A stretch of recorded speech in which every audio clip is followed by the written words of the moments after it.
Hello friends, स्वागत है तमारू मारी चेनल केपी होम फूड्स में। आज आप बनावीशू बहार कंदोईनी दुकान में मळे ए रीते कोपरा पाक बनावीशू। तो तमे थोड़ू मापनु ध्यान राखशो तो आपणे कोपरा पाक ए ज रीते सरस तैयार थशे। बर्फी जेवो एकदम तमे जोई शको छो, एकदम सॉफ्ट ने एवो बन्यो छे।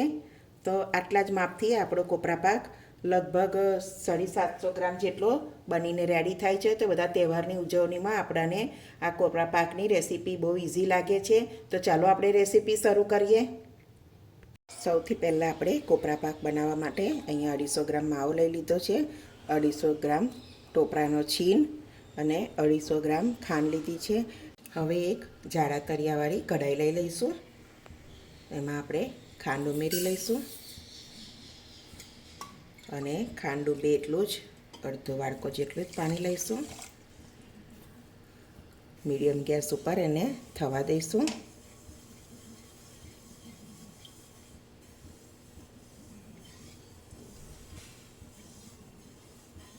આપણે એક તારની ચાસણી બનાવવાની છે, એટલે આ રીતે આપણે એકદમ મીડિયમ ગેસ જ રાખવાનો છે। જો તમે ફૂલ ગેસ ઉપર કરશો તો આપણું માપમાં પાણી લીધેલું છે તે બધું પાણી બળી જશે અને ચાસણી બરાબર નહીં બને। એટલે એટલું ધ્યાન રાખવાનું, ચાસણી બનાવતી ઘડીએ ગેસ મીડિયમ જ રાખવાનો છે। એક તારની ચાસણી બનાવવાની છે આપણે। તો આપણી ચાસણીને 3 મિનિટ જેવું થઈ ગયું છે। તો હવે આપણે એક પ્લેટ લઈશું અને એની પર થોડા ડ્રોપ્સ નાખીશું। 2 મિનિટ એને રહેવા દેવાનું।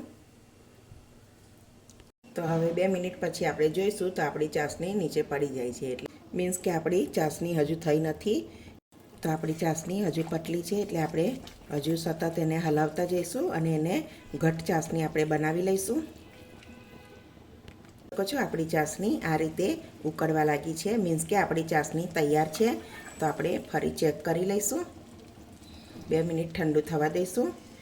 તો ડ્રોપ્સ ઠંડુ થઈ ગયું છે, તો આપણે ચેક કરી લઈશું ચાસણીને।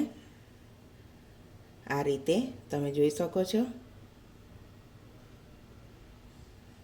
એક તાર સરસ થાય છે, એટલે મીન્સ કે આપણી ચાસણી કમ્પ્લીટ થઈ ગઈ છે। હવે ગેસની ફ્લેમ બંધ કરી દઈશું અને કઢાઈને નીચે લઈ લઈશું।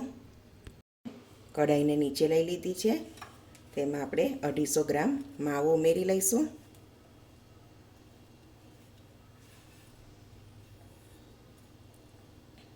બરાબર મિક્સ કરી લેવાનું। અહીંયા આપણે માવો ઉમેરવાથી કોપરા પાક આપણો એકદમ સોફ્ટ બને છે। અહીંયા મેં 250 ગ્રામ માવો લીધો છે અને કોપરાનો છીન પણ 250 છે। અહીંયા બંનેનું માપ મેં સરખું લીધું છે અને આ રીતે આપણે માવો ઉમેરવાથી આપણો કોપરા પાક એકદમ સોફ્ટ તૈયાર થશે। તો આપણું સરસ મિક્સર રેડી થઈ ગયું છે, બરાબર ચાસણીમાં ને માવો મિક્સ થઈ ગયો છે। તો હવે આપણે એક અહીંયા આગળ મેં થોડું કેસર લઈ લીધું હતું, તમે કલર પણ ઉમેરી શકો છો। આ રીતે બરાબર મિક્સ કરી લેવાનું। કલર માટે આપણે એલચી પાવડર એડ કરી દઈશું। બરાબર મિક્સ કરી લઈએ। તો આપણું મિક્સર સરસ રેડી થઈ ગયું છે। હવે આપણે કોપરાના છીનને ઉમેરી લઈશું। અહીંયા આ સ્ટેપ જરૂરી છે કે બહુ ગરમ ગરમમાં નહીં ઉમેરવાનો, નહીં તો કોપરાના છીનનું તેલ બધું રિલીઝ થઈ જશે। એટલે આ રીતે આપણે સરસ ઉમેરી દેવાનો અને બરાબર મિક્સ કરી લઈશું।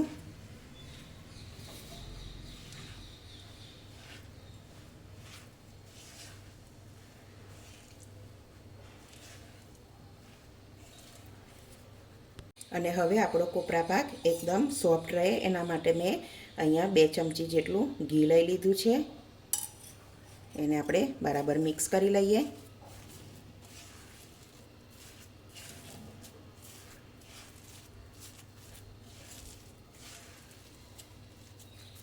તો ઘી સરસ મિક્સ થઈ ગયું છે, તો આપણે મિક્સરને થોડું હાથમાં લઈ અને ચેક કરી લઈશું। તો આપણું મિક્સર સરસ બરફીની જેમ થઈ જશે એવું થઈ ગયું છે, તમે જોઈ શકો છો। કોપરા પાકને આપણે સેટ કરવા માટે એક ચોકી લઈ લઈશું. એમાં આપણે થોડું તેલ ઉમેરી અને ગ્રીસ કરી લઈશું. હવે આપણે મિક્સરને એક ચોકીમાં કાઢી લઈશું.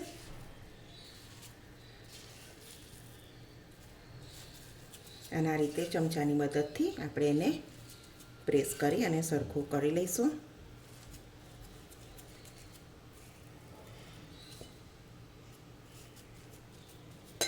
અહીંયા મેં કોપરા પાકને એક સરખો સેટ કરી લીધો છે અને હવે આપણે બજાર જેવો દેખાવ દેવા માટે આપણે ચાંદીનું વરખ લઈ લઈશું.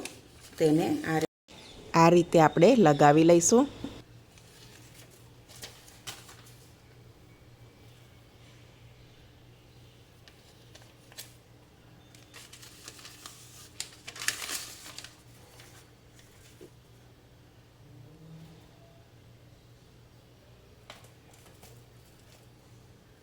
અને હવે આપણે પિસ્તાનું કટ કરી લીધા હતા પિસ્તા, તો આપણે ઉપર સ્પ્રિંકલ કરી લઈશું. તમારે વરખ ના લગાવવું હોય તો તમે સ્કીપ કરી શકો છો. અને હવે આપણે કોપરા પાકને 2 કલાક માટે રૂમ ટેમ્પરેચર ઉપર આપણે સેટ થવા દઈશું. તો કોપરા પાકને 2 કલાક જેવું થઈ ગયું છે. તો સરસ ઠરી ગયો છે. તો આપણે કાપા કરી લઈશું.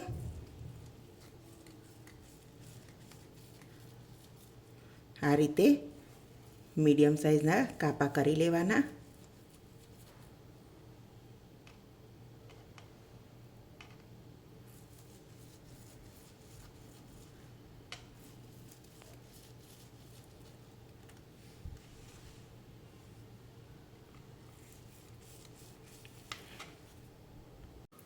તો અહીંયા સરસ કાપા કરી લીધેલા છે.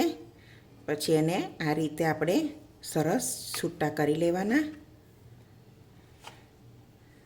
તો તમે જોઈ શકો છો આપણો કંદોઈ જેવો કોપરા પાક બનીને રેડી છે. સરસ એકદમ બરફી જેવો બન્યો છે. તો તમને બતાવું, તમે જોઈ શકો છો એકદમ સરસ બન્યો છે. તો આપણે કોપરા પાકને આ રીતે સર્વિંગ પ્લેટમાં લઈ લઈશું. તો તમે જોઈ શકો છો આપણો કોપરા પાક એકદમ સરસ રીતે બનીને રેડી થઈ ગયો છે. અને આટલા માપથી આપણો 750 જેટલો કોપરા પાક બનીને રેડી થઈ ગયો છે. તો ચોક્કસથી આવી રીતે બનાવજો, બહુ સરસ બનશે. અને જો તમને આજની મારી આ રેસીપી ગમી હોય તો મારા વિડીયોને લાઇક કરજો, તમારા ફ્રેન્ડ ફેમિલીમાં શેર કરજો. અને મારી ચેનલને હજુ સુધી સબસ્ક્રાઈબ ન કર્યું હોય તો સબસ્ક્રાઈબ કરજો અને બાજુમાં આપેલી ઘંટી દબાવજો. તો હું જ્યારે વિડીયો અપલોડ કરું ત્યારે તમને પહેલાં જોવા મળે. તો બસ આ વિડીયોમાં આટલું જ. તો હવે મળીશું એક નવી રેસીપીમાં. ત્યાં સુધી બધાને જય સ્વામિનારાયણ.